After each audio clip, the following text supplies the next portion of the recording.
Hello, what's up guys, how are you everyone? I hope everybody is well. Today I have one GMC and this car have a problem, car warming up after starting the car. You can see here, so that's the problem. So when I check radiator fan not working, I remove fuse cover. Here you can see there is two relay, fan 1 and 2, this one. So first you need to check those relay cause fan not working. So I remove those two relay and then check. I will show you. Here is the fuse box.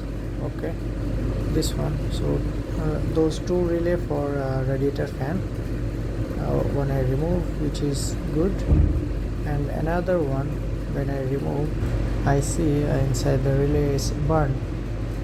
That relay is damaged, you can see here.